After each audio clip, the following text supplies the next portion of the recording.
안녕하세요. 이제 올해로 34이 되는 여자입니다.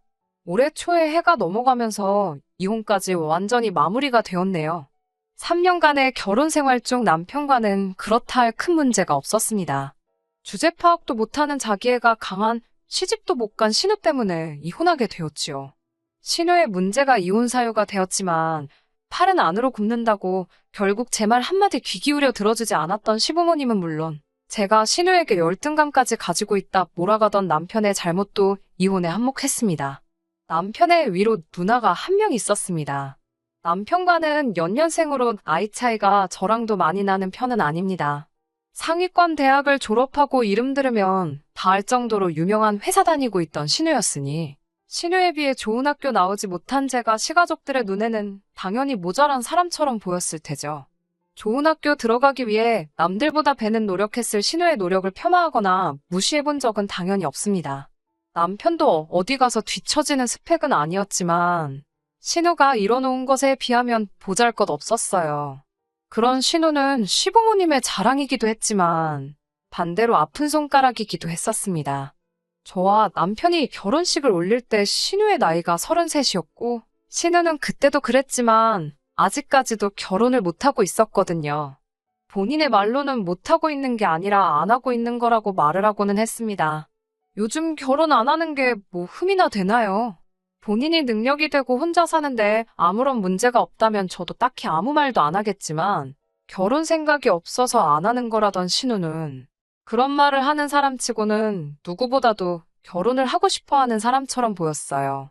결혼정보회사에 가입해서 소개를 주선하는 데만 1년에 몇백씩을 쓰고 있었고 이 모임 저 모임 다 들락거리면서 어떻게든 짝꿍을 구해서 결혼하고 싶어하는 의지가 누구보다도 강해 보였습니다. 제가 처음부터 신우를 싫어한 건 아니에요. 처음 가족들을 소개받는 자리에서 시부모님도 물어보지 않으시던 저의 출신 학교라든지 무슨 회사를 다니는지 연봉이 얼마 정도인지 꼬치꼬치 캐물으며 저를 자기 자신과 비교해가면서 잘난 척을 해댔기에 첫 인상이 좋지 않았던 건 사실이었습니다. 하지만 그때는 남편이 이혼하기 직전처럼 신우 편을 들던 게 아니라 제 편이었으니 저에게 귀뜸해주기를 누나가 시집을 못 가서 저런다고 자기보다 일찍 결혼하는 우리한테 배 아파서 저러는 거라 이해해달라고 말해줬었거든요. 신우의 행동들이 거슬리기는 했지만 저도 나름 그런 행동들이 신우가 자신의 자존감을 회복하기 위한 방법 중에 하나라고 생각하며 최대한 이해해주려고 애를 썼습니다. 하지만 참는 것도 한두 번이지 계속해서 저를 걸고 넘어지니 저도 인내심에 슬슬 한계가 오기 시작했어요. 제가 졸업한 학교가 신우가 다니던 학교보다 유명세는 떨어질지언정 그리고 제가 다니는 회사가 신우가 다니는 회사보다 연봉을 덜 줄지언정 저는 제 삶이 힘들고 불편하다고 생각한 적 한 번도 없거든요. 그런데 굳이 자기 남동생의 아내를 까내려야만 속이 후련했는지 계속해서 자기 잘난 이야기를 하는데 들어주는 것도 하루 이틀 일이지. 이대로 가다간 제가 한번 뒤집어 엎어도 없겠더라고요. 그러다가 남편에게서 신우가 이미 몇 년 전부터 결혼정보회사에 가입되어 있다는 소식을 듣고는 그때 확신이 든 게 신우가 남자가 없어서 저러는 게 아닌가 싶은 생각이 들었습니다. 신우가 성격이 괴팍하긴 하지만 어쨌든 좋은 회사 다니며 연봉도 높은 편이니 경우에 따라서 신부감으로 모자라는 점은 딱히 없다고 생각했어요. 신우의 저런 만행도 신우가 남자가 생기면 다 끝날 거라고 생각해서 결혼정보회사에서 소개를 받고는 있긴 하지만 저도 같이 도와주면 좋겠다는 생각에 저도 발벗고 나서서 소개해줄 사람을 찾기 시작했습니다. 어렵게 저도 주변 사람들 연줄 통해서 신우와 만날 법한 남자들 여러 명을 소개시켜줬는데 이대로 가다가는 신우가 결혼하기도 전에 제 평판이 바닥에 떨어질 것 같더라고요. 자기애가 강한 신우는 웬만한 남자들은 눈에 들어오지도 않는 듯 보였습니다. 이 남자는 자기에 비해 직업이 어떻고 이 남자는 키가 어떻고 외모가 어떻고 나이가 많아서 싫다, 차가 없어서 싫다 하면서 제가 소개시켜주는 사람들마다 전부 다 퇴짜를 놓기 시작했던 거예요. 제 주변 지인들까지 소개시켜주기도 했지만 그 사람들이 하나같이 하는 말이 신우가 눈이 아주 많이 높다고 하는 말이었습니다.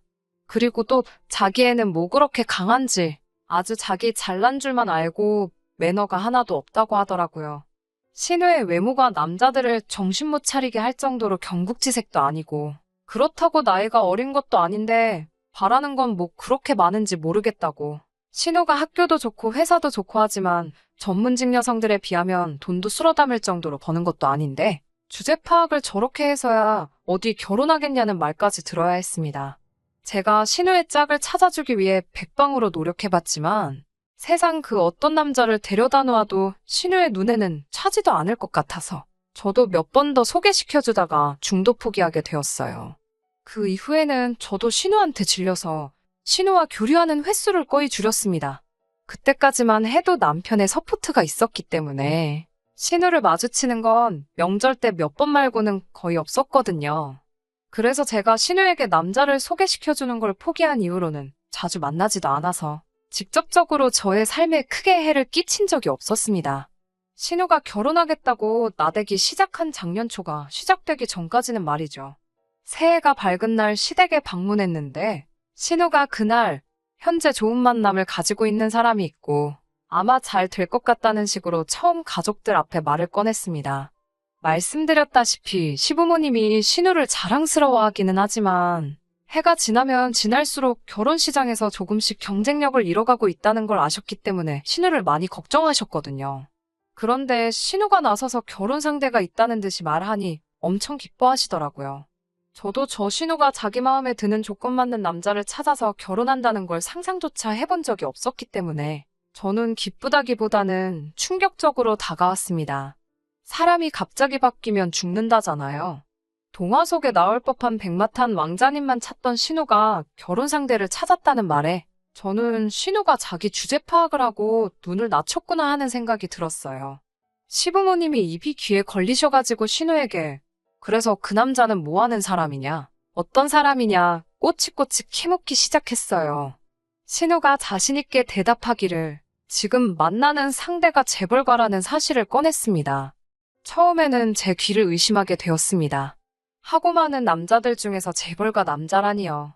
신우가 재벌가 남자를 만나면 안 된다는 법은 없지만 신우가 처음으로 결혼을 전제로 만난다는 사람이 다른 사람도 아니고 재벌이세라니 제가 제대로 들은 게 맞는지 제 귀를 믿을 수가 없었습니다. 재벌가이세가 하고 많은 예쁘고 젊은 여자 냅두고 뭐하러 신우를 왜 만나느냐 직설적으로 따져 물을 수가 없으니 그저 의심하는 것 외에는 제가 할 수 있는 일이 없었죠.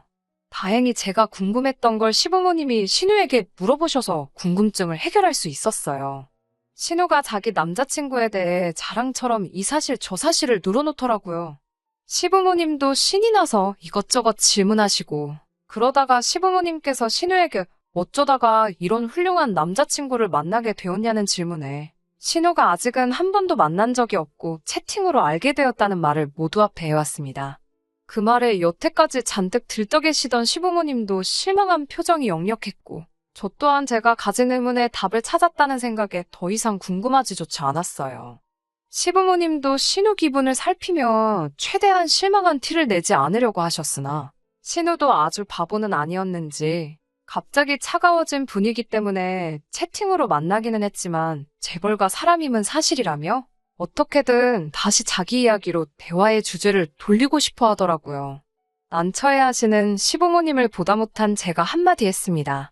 세상에 채팅으로 결혼 상대를 구하는 재벌가가 세상 천하에 어디 있겠냐고요. 요즘 꽃뱀 말들이 많은데 형님 혹시 방울뱀한테 물린 것 아니냐고 혹시 모르니 조심하라고요. 저는 사실 저 말이 신우를 웃음거리로 만들려고 한 게 아닌데 신우는 제 말에 얼굴이 새빨개지고 남편은 옆에서 배꼽을 쥐고 웃더라고요.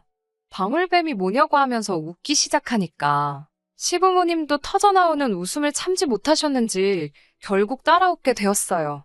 신우가 그때 마음이 많이 상해 보였는데 여태껏 저를 괴롭혔던 걸 한 방 먹여주는 기분이라 미안하기도 했지만 속이 참 시원했습니다. 하지만 신우는 끝까지 자기와 연락을 나누고 있는 상대방이 재벌이세라는 사실을 굳게 믿고 있더라고요. 나한테 거짓말 할 사람이 아니다. 너가 이 사람을 알기나 하냐면서 방방 뛰는데 그래서 저도 신우에게 하나의 가능성을 이야기한 것뿐이니 조심했으면 좋겠다는 취지에서 말한 거지 웃음거리로 만들려던 생각은 없었다고. 다시 한번 원래 말한 목적을 설명해줬어요. 그때까지만 해도 저도 남편도 시부모님도 신우가 만나는 남자에 대해서 크게 믿고 있는 눈치가 아니었습니다. 재벌가라는 그 남자가 직접 집에 찾아오기 전까지는 말이죠. 시간은 그날로부터 조금 지나서 설 연휴가 되었습니다. 연휴 시작 날과 설날 당일을 시댁에서 보내고 남은 연휴 기간을 친정에서 보낼 계획이었습니다. 시댁에서 설을 보내고 친정으로 향한 당일날 신우에게서 연락을 받게 되었습니다. 당장 시댁으로 다시 올라오라고요. 힘들게 고생해가며 친정에 도착한 지 얼마나 되었다고 다짜고짜 올라오라는 말에 왜 저희가 다시 올라가야 하냐고 따지니 제가 방울뱀 들먹이며 뭐라 했던 이야기를 들먹이면서 자기 남자친구가 얼마나 바쁜 사람인 줄 아냐고. 그런데도 너 같은 의심병 환자들 때문에 연휴에 힘들게 시간 내가지고 지금 시댁에 방문하기로 했으니 너네도 와서 얼굴 한번 보고 겸사겸사 그날 일을 자기한테 사과도 하라 뭐 이런 전화였습니다. 솔직히 저도 오랜만에 내려온 친정이었던지라 가고 싶은 마음은 눈꽃만치도 없었는데 신우가 저렇게 당당하게 나오는데 괜히 참석 안 해봐야 나중에 말만 더 나오고 신우만 기고만장하게 만드는 게 아닌가 싶어서 아쉽지만 친정부모님께는 따로 상황을 설명하고 시댁으로 다시 향했습니다. 가는 도중에 목적지가 변경이 되어서 시댁이 아니라 서울 한복판에 있는 5성급 호텔로 향했어요. 연락을 받고 간 곳은 그 호텔 안에서도 예약하기가 그렇게 힘이 든다는 레스토랑이었습니다. 한 사람 앞에 식사 가격도 가격이지만 명절 연휴에 어떻게 예약을 해낸 건지가 더 궁금해지더라고요. 갔더니 시부모님과 신우, 그리고 신우의 남자친구는 이미 자리에 앉아 있었고 당시의 방역수칙 때문에 저와 남편은 조금 떨어진 곳에 따로 자리를 하게 되었습니다. 잠깐 신우와 신우 남자친구가 와서 인사를 하는데 신우 남자친구는 인물도 훤칠하고 매너도 엄청 좋았습니다.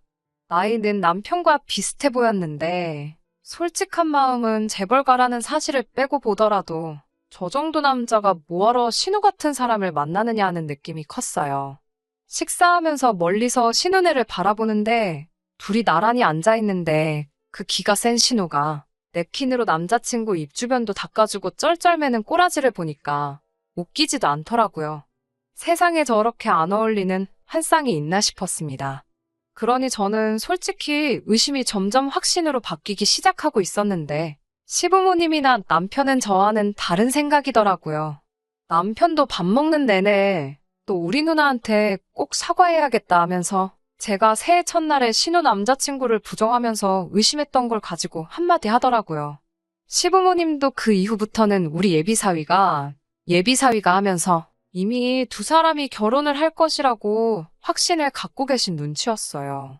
식사가 끝나고 시부모님은 택시를 잡아서 집으로 보내드리고 젊은 사람들끼리 뭉치자고 하면서 어디로 향하더라고요. 도착한 곳에서 메뉴판을 보니 술 한 잔에 무슨 몇만 원씩 하는 비싼 고급 술집이었습니다. 자주 오는 곳인지 신우 남자친구를 향해 직원들이 반갑게 인사도 해주더라고요. 남편은 이미 자기한테 재벌가 매형이 생긴다고 신이 난 분위기였습니다. 술자리가 끝나고 나서는 저희가 택시를 잡고 집에 돌아가려는데 굳이 저희를 불러세워서는 자기는 대리기사를 불렀다고 기다려달라는 겁니다. 그러고선 자기 자동차를 보여주는데 자동차를 보여줄 때는 신우보다 오히려 제 남편이 더 좋아하더라고요. 그도 그럴 게 남편이 언젠가는 꼭 타보고 싶다던 차값만 해도 몇 억에 달하는 외제차였거든요. 집에 돌아가는 택시 안에서 남편은 누나가 또 저런 능력이 있는 줄은 몰랐다면서 감탄사를 연발했어요. 누나가 인기가 없던 게 아니고 재벌집 같은 데서는 먹여주는 스타일이라서 평범한 남자들은 누나의 아우라에 밀렸던 거 아니겠냐고 하는데 참 어이가 없었습니다. 신우가 처음 남자가 있다고 했던 날에 저는 도무지 믿을 수 없었지만 실제로 제 눈으로 똑똑히 봤으니 아무 말도 할 수가 없었습니다. 하지만 저는 아무리 생각해도 아니라는 생각이 들었어요. 아무리 사랑이 모든 걸 초월한다고 하지만 신우와 그 남자를 나란히 두고 보면 여태까지의 저의 가치관이나 세상이 무너질 정도로 안 어울리는 한 쌍이었으니까요. 안 어울리는 정도가 아니라 아침 드라마였다면 이런 말도 안 되는 커플이 어디 있냐고 어디 욕 한 바지 먹을 정도가 아닌가 하는 생각이 들 정도였습니다. 아무튼 신우의 남자친구를 처음 소개받은 이후로는 신우의 남자친구와 저희 부부에서 자주 시간을 보내게 되었습니다. 신우의 남자친구는 자기가 재벌가라고만 소개했지 어느 재벌이라는 걸 밝히지 않았어요. 신우도 정확히는 모르는 것 같더라고요. 아무리 비싼 술을 마시고 비싼 레스토랑에서 식사를 하고 값비싼 외제차를 끈다고 해도 굳이 그 사실을 숨겨야 할 이유는 따로 없다는 생각이었어요. 제가 끈덕지게 물어보니 신우 남자친구가 자기가 말 못할 사정이 있다며 이유를 구구절절히 설명해 주더라고요. 자신이 재벌가 출신은 맞지만 서자 출신이라서 세상에 알릴 수가 없다고요. 자신의 존재가 세상에 알려지면 아버지가 여태껏 일궈놓은 기업의 근간이 뿌리채 흔들릴 수도 있으니 조심하고 싶다고 합니다. 첩 출신인 어머니한테 누를 끼치고 싶지 않다고 하기도 하고요. 그나마 다행인 건 아버지의 친자식들이 다 흐리멍텅해서 나중에는 자기가 승계순위에 들어갈 수 있을 거라고. 자기 집안이 정 궁금하면 모자란 자식들을 데리고 있는 재벌 집안을 검색해보라고 말하더라고요. 신우도 이 말은 처음 들었나 봐요. 그 말을 듣고 그동안 얼마나 힘들었겠냐며 눈물까지 보이더라고요. 신우가 언제부터 저렇게 공감 능력이 좋았는지 참 어이가 없었는데 돈은 많아 보이지만 저렇게 숨기는 게 많은 것이 저는 솔직히 신뢰하지 못할 사람이라는 생각이 들었어요. 아무튼 그렇게 자주 같이 시간을 보내다가 신우 남자친구의 아버지가 급한 회사 인수합병 문제 때문에 자기가 한동안 해외에 나가 있어야 할 것 같다는 소식을 전해왔습니다. 당분간은 해외에서 머물러야 할 것 같다고 작별 인사랍시고 서울이 한눈에 들어오는 호텔방까지 잡아줘서 송별 파티까지 열었습니다. 다음날 아침에 저희 남편한테 부탁해서 외제차를 맡겨주고는 공항까지도 바래다 달라고 부탁을 했어요. 출국 수속이 끝나고 비행기 타러 나가는 모습까지 보여주고 신우의 남자친구는 한국을 떠났습니다. 돌아오는 길에는 외제차가 아니라 지하철을 타고 돌아와야 했는데 남편은 자기 드림카를 몰아봤으니 인생의 소원을 성취한 것 같다며 엄청 벅차올라 있더라고요. 남자친구가 있는 동안은 신우가 저한테 스트레스 주는 일이 없었는데 남자친구가 한국을 떠나자마자 다시 저를 걸고 넘어지더라고요. 사실 남자친구가 그렇게 신뢰가 가지 않는다고 말을 제가 먼저 꺼냈으니 제가 먼저 신우 심기를 건드린 게 맞긴 한데 신우는 그렇게 소시민같이 사니까 인생에 발전이 없는 거라면서 남자친구가 돌아올 때 몸 명품 가방을 사오기로 했네. 어쩌네 자랑처럼 떠들더라고요. 제 월급으로는 평생 가도 들지 못할 만한 가방이라고요. 거기까지 다 좋았었는데 문제는 신우의 남자친구가 한국을 떠난 지 2개월이 지나고 나서 일어났습니다. 평소처럼 한가한 주말을 보내고 있었는데 시부모님이 가족회의를 한답시고 저희 부부를 소집하셨어요. 무슨 일인가 부랴부랴 시댁에 도착을 했더니 신우가 앞뒤 다 잘라먹고 다짜고짜 저희한테 돈이 얼마나 있냐고 물어보더라고요. 갑자기 돈 이야기를 꺼내니 조금 조심스러울 수밖에 없었는데 남편이 적금 깨면 4천만 원 정도 있다고 곧바로 저희 재정 상태를 오픈하더라고요. 시어머니가 그걸로는 택도 없겠다고 말하면서 저희가 지금 살고 있는 집이 얼마인지까지 물어보시는데 그때부터 뭔가 예감이 안 좋기 시작했습니다. 남편은 그게 뭐 숨길 일이냐면서 현재 저희 집이 시세가 얼마고 얼마 정도 한다고 전부 다 말했어요. 아니나 다를까 안 좋았던 촉이 그대로 들어맞았습니다. 신우는 그러면 저희 적금을 깨고 집을 담보로 3억을 대출받아오면 되겠다고 하더라고요. 그래서 제가 중간에 말을 끊었습니다. 무슨 일인지 말도 안 해주고 다짜고짜 3억을 대출받아오라는 게 무슨 소리냐고 물었어요.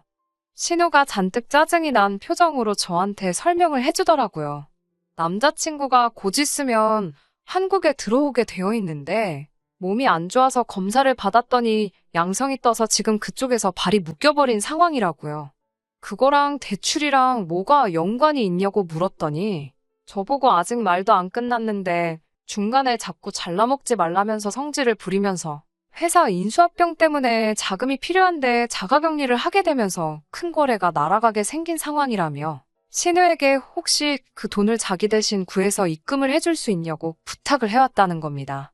그 금액이 자그만치 10억이었고 신우가 여태껏 모은 돈과 대출을 받아도 택도 없으니 시부모님 노후자금을 합치고 저희 집을 담보로 대출까지 받아 필요하다는 그 액수를 어떻게 마련하려고 하는 거였어요.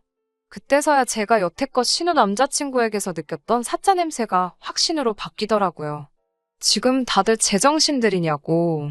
신우가 남자친구랑 혼인신고를 올린 것도 아닌데 그렇게 큰 돈을 어떻게 왔다 갔다 할 생각을 하냐며 정신들 차리라고. 그 사람은 분명히 사기꾼일 거라고 말을 했어요. 그러니 신우가 성질을 내면서 네가 내 남자친구에 대해서 뭘 알고 떠드냐면서 입에 거품을 물고 저에게 안 좋은 말을 퍼붓더라고요. 이미 자기는 남자친구에게 1억에 가까운 돈을 빌려준 적이 있다고. 그리고 갚기로 한 날에 이자까지 쳐서 갚아준 사람이라 신용은 확실하다며 자기 남자친구 아니라고 말 함부로 하지 말라고 하더라고요. 이번에도 인수합병이 성공적으로 마무리되면 우리 쪽에서 빌려준 10억을 20억으로 갚아준다고 했고 그리고 자기와 결혼까지 하기로 약속했다고 하더라고요. 결코 저희도 손해보는 장사가 아니니까 잔말 말고 하라는 대로 하라면서요. 제가 미쳤다고 했어요. 무슨 회사 인수합병을 10억으로 하냐고. 동네에서 장사 잘 되는 족발집도 권리금 생각하면 그 돈 주고 못 살 거라고. 어디 서울의 비싼 아파트 한 채 값도 안 되는 돈으로 회사를 인수합병을 하면 강남 사는 사람들은 회사를 12개씩은 가지고 있겠다고. 그렇게는 안 된다고 했습니다. 신우는 네가 재벌들이 하는 일에 대해서 아는 게 있기나 하냐면서 그러니까 결혼 생활 3년 동안 고작 3천만 원밖에 못 모은 거라며 저를 무시하더라고요. 저를 무시하든 말든 그걸로 손해를 보든 말든 저는 그런 검증되지도 않은 위험한 일에 내 집까지 담보로 만들어가며 돈 마련할 생각 없다고. 미안하지만 그 10억을 20억 만들어서 그 돈으로 감자를 삶아먹던 쪄먹던 알아서 하라고. 저희는 빠지겠다고 한마디 했습니다. 제가 한 말이 틀린 점이 하나도 없고 수상한 구석 투성이인데도 남편은 저보다 자기 누나 편을 들더군요. 신뢰관계라면 이미 그동안 많이 쌓지 않았냐고. 자기가 볼 때는 누나의 남자친구가 믿을 만한 사람인 것 같다고요. 어이가 없어서 그게 어딜 봐서 믿을 만한 사람이냐고 따지니 공항 갈 때도 그 비싼 차를 자기에게 맡겨주지 않았냐는 겁니다. 그리고 그동안 신우 남자친구가 한국에 있을 때 우리한테 사준 밥이며 술이며 마지막 날 송별회를 했던 호텔방까지 그런 것만 대충 계산해도 몇 천만 원 돈은 할 텐데 그런 사람이 고작 10억대 먹자고 버리는 일이 아닐 거라고. 아주 이야기를 듣고 있으니 이 자리에서 신우보다 더 신우 남자친구를 믿고 있는 것처럼 보이더라고요. 그래서 알고 없다고 할 거면 마음대로 하라고 대신에 저는 빼달라고 했어요. 제가 강경하게 나가니 남편이 알았다고 대답하길래 저는 남편이 생각을 고쳐먹고 제 뜻을 따르기로 한 줄 알았죠. 그런데 어이없게도 남편은 저에게 이혼 이야기를 꺼내더군요.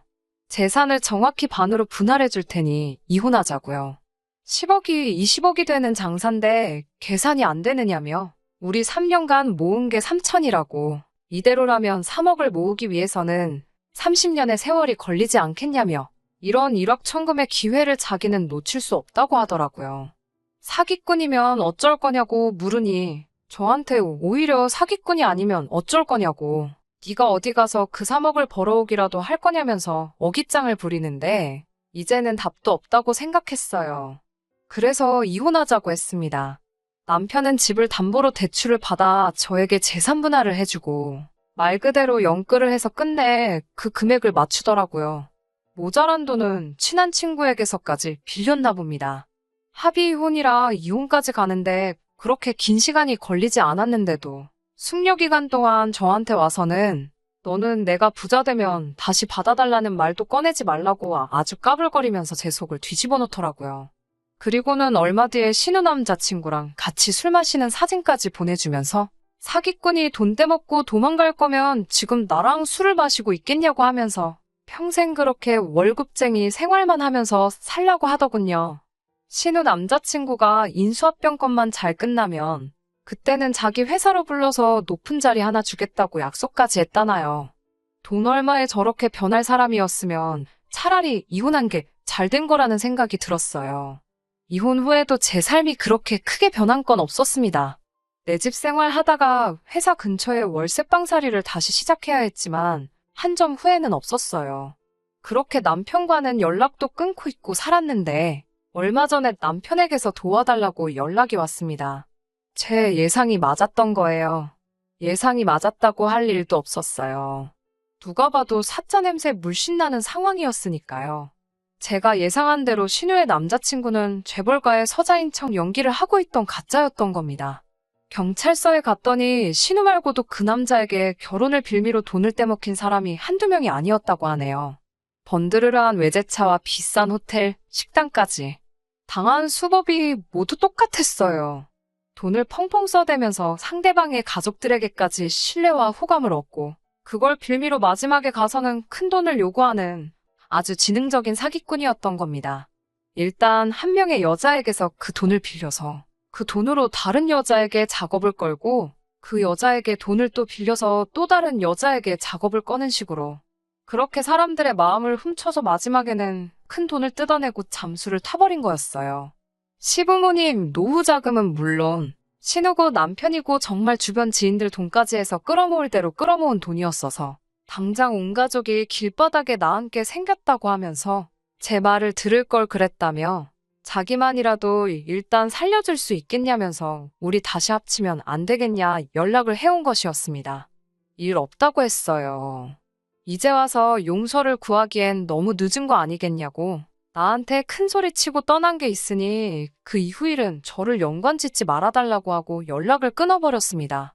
그 뒤로도 계속해서 연락이 왔지만 받지 않았어요. 연락해서 할 말이라곤 뻔한 이야기밖에 없을 테고 돈이라도 빌려달라는 말을 들었다가는 이 인간에게 남아있는 마지막 정까지 사라져버릴 것 같아서 좋은 모습으로 끝내기 위해 일부러 연락을 받지 않았습니다. 항상 저보고 못 배웠다며 저를 무시하고 끝까지 제 이야기에 말 한마디 귀 기울여 듣지 않았던 신우, 시부모님, 그리고 제 남편이에요. 그 벌을 달게 받았다고 속이 후련할 수도 있지만 안쓰러운 마음뿐이네요. 사실 진짜 나쁜 건 사람 마음을 가지고 장난친 그 사기꾼 녀석이니까요. 저를 그동안 어떻게 대했던 간에 아무쪼록 전시가족들이 별탈 없이 다시 일어날 수 있다면 좋겠습니다. 그리고 그 사기꾼 녀석도 얼른 잡혀서 사람 마음을 가지고 장난친 그 죄를 달게 받았으면 좋겠네요. 더 이상 신우와 같은 피해자가 나오지 않기를 바라면서 이만 사연 줄여보도록 하겠습니다. 끝까지 들어주셔서 감사합니다. 오늘의 사연은 여기까지입니다. 구독과 좋아요, 알람 설정 부탁드리고 더 좋은 사연으로 다시 찾아뵙겠습니다. 감사합니다.